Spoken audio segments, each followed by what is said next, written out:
I'm Jasmine Smith-Chapman and I'm going to be reacting to some of my old beauty tip videos. Now, I know I do some questioning things, beauty, natural tip wise, because I've learned so much more from skincare with Hyram. This video is just gonna rectify all the wrongs and the bad advice in the previous videos, so... To my knowledge, I have 3 skincare videos out. I have my beauty tips video, I have my facial that I gave to my friend Clara, and a facial I gave to myself for Christmas. So let's chronologically, get the worst bits out of the way first.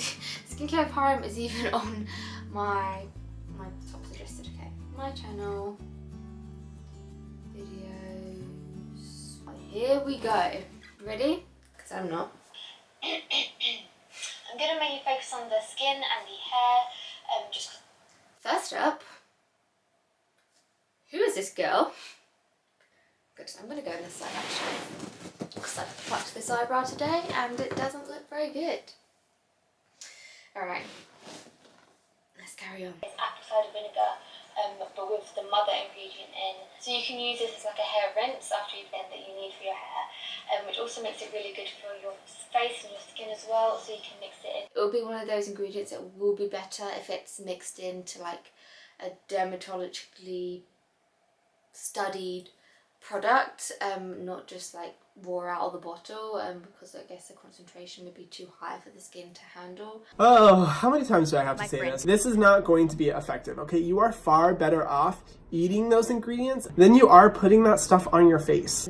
So obviously that's just a big sign of don't put it on your face. For kind of full body skin, you want to kind of not shower every day, if that makes sense. So still live by keep that. yourself clean in the areas that you need to. Kind of like exfoliating your face all the time, like you shouldn't do that either.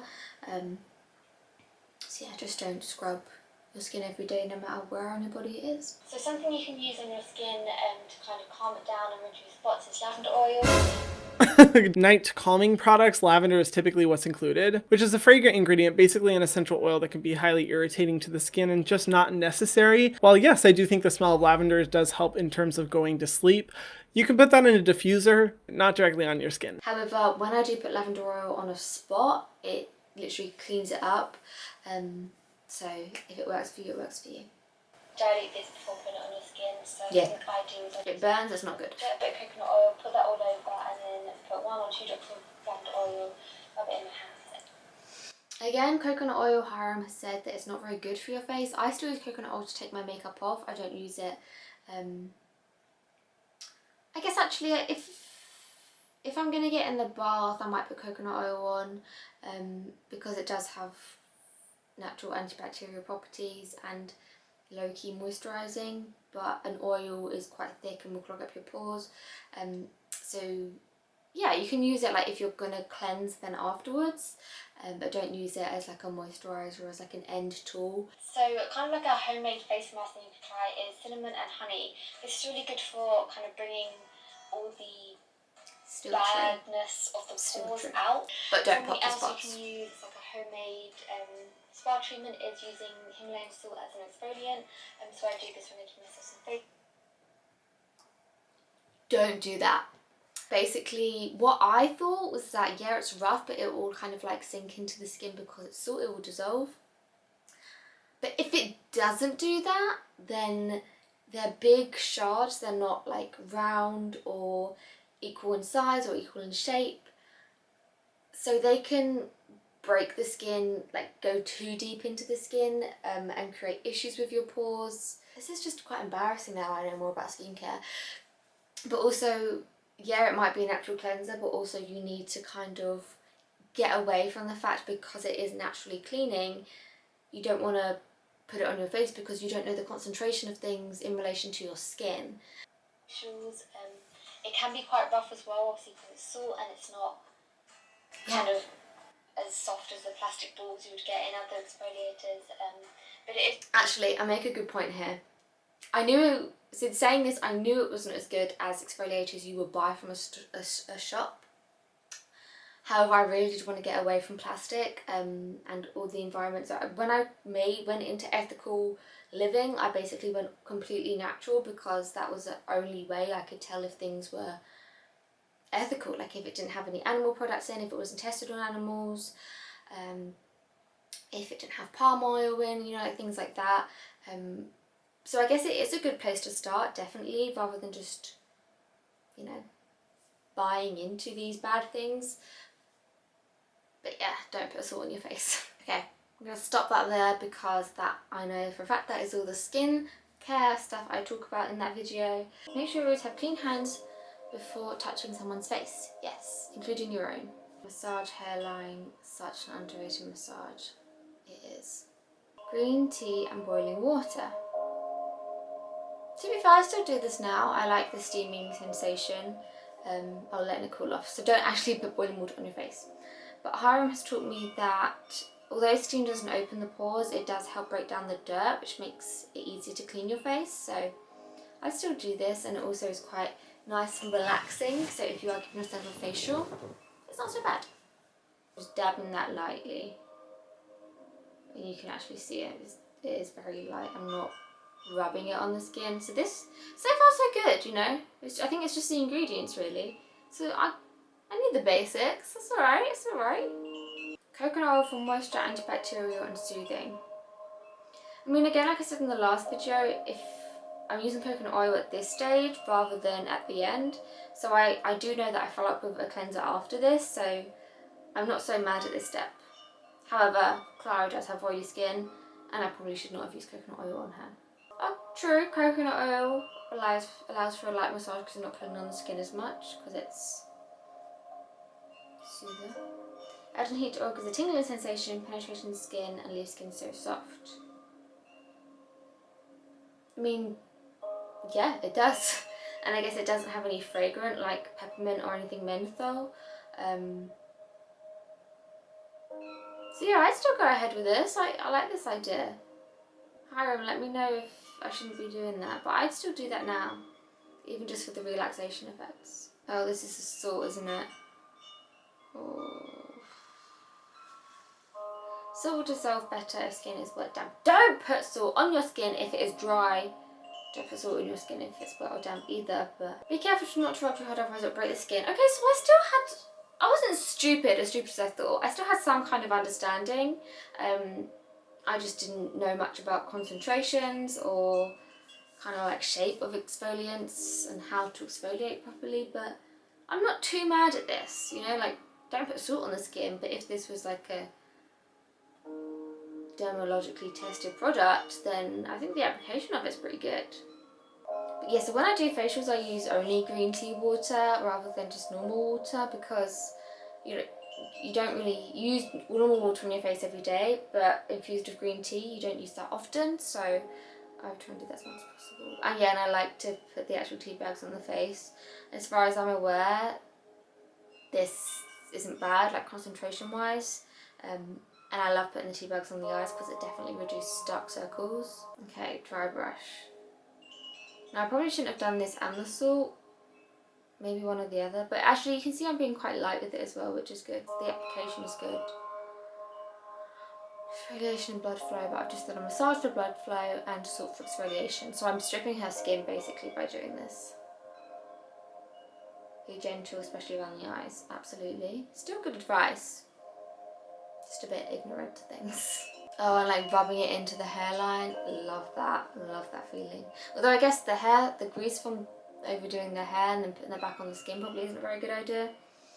Okay, I think I'm getting a bit impatient here because I've started to drag her skin a bit more. And it was like a simple foaming face wash, so it wouldn't have been that hard to get off the skin. I'm using witch hazel. Okay, so far I'm okay. I was gonna say, so far I'm only using it on problem areas, but I'm using it on her whole face.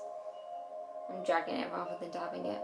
Here's my issue. So witch hazel is an astringent to work by essentially dissolving all the oil on the surface of your skin, but witch hazel does have a specific concentration of alcohol within it, which means it is going to dry out your skin at some level. Oh, and I've done it right under the eye. Okay, I'm just gonna skip that. Again, don't use that. Apple cider vinegar, concentration's way too high. Especially once you've used witch hazel and 2 other exfoliants, one of them being salt. And I'm putting this on for way too long. But her face looks amazing now though. Wow. Vitamin E oil for moisture and glowiness. She has oily skin, so I wouldn't put vitamin E oil on it now because it is pretty much the thickest facial oil you can get. But again, I have completely stripped her skin, so maybe that was a good move on me. Okay, I'm going to stop that. Oh, wait, what else am I grabbing? Patting off excess oil, which can cause breakout, especially if a patient has oily skin. Yeah, that wasn't too bad of a facial actually. I'd say the salt was a bad move. The apple cider vinegar was a bad move. If I just used the witch hazel without the salt or the apple cider vinegar, I mean, I'm not shocked at that. I thought that would be a lot worse. And the last one I'm gonna do is my super easy facial using cooking ingredients, brackets, cheap natural products. This is what I remember to be bad. Green tea. Yes, love that. Keep doing that, you girl. You girl. Always have to have clean hands. Yeah, maybe actually wash them instead of putting sanitizer on because that's alcohol and you're touching your face. So, okay, I'm steaming. So what does that do? It doesn't open the pores. It does help break down the dirt. Breaks down the dirt. Pat on green tea. Yep, I love this patting thing. Don't drag it. Coconut oil again. At least I'm not using it at the end. But that was probably a lot to use. And I have a feeling that's because I'm going to use the salt. There it is. Oh, don't keep, okay. Oh, yeah, you just go straight on there. Doesn't pollute the ocean, that's true. Might ruin your skin though. Oh yeah, I'm proper going to town. Proper going to town with that. Get that off your face, Jasmine. Okay, let's hope I don't do any more exfoliation, because that's enough. My skin does look good though. Does look good, I'm not gonna lie. It says this is a face mask, but it has menthol in it, so I didn't like it.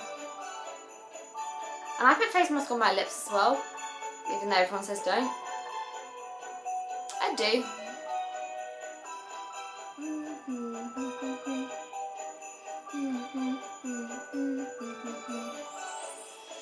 Oh, doesn't that just seem nice? Oh, now we've got the apple cider vinegar. I think this is literally the same facial as I did for Clara, and we've got completely different skin types. Oh. Salt, exfoliation, apple cider vinegar, and witch hazel. And I'm rubbing that, not even dabbing it, and I'm putting it absolutely everywhere. Rose water. So I used to buy like rose water from like skincare companies, and then I stopped because I wanted to go completely natural. So this is a cooking ingredient rose water. However, it doesn't have preservatives in it, and preservatives basically help make sure natural products don't go bad. So whilst this rose water was good at the time, again, it was probably a high concentration because it was meant to be used for cooking, so probably really poignant, and probably too high of a concentration for your face. Yeah, put eye cream on my lips afterwards. Ooh, jade roller straight out the fridge with snail gel. I still like that, and I know that like built up experienced facialists use snail gel, which isn't the only reason why I used it, so I know that that is something that has been dermatologically tested, and that snail gel was made for the face by that company. So I'm not gonna lie, my skin looks amazing. Like this, I know it's bad, some of these steps, but it worked. Like, look how good my skin, okay, it looks really, really red actually. I think that's from the oils, essential oils. Bye. Ah, she's cute. So basically, in summary, don't put salt on your face no matter what. You can get products that have salt in it. Like I have a cleanser now that has Dead Sea salt in it.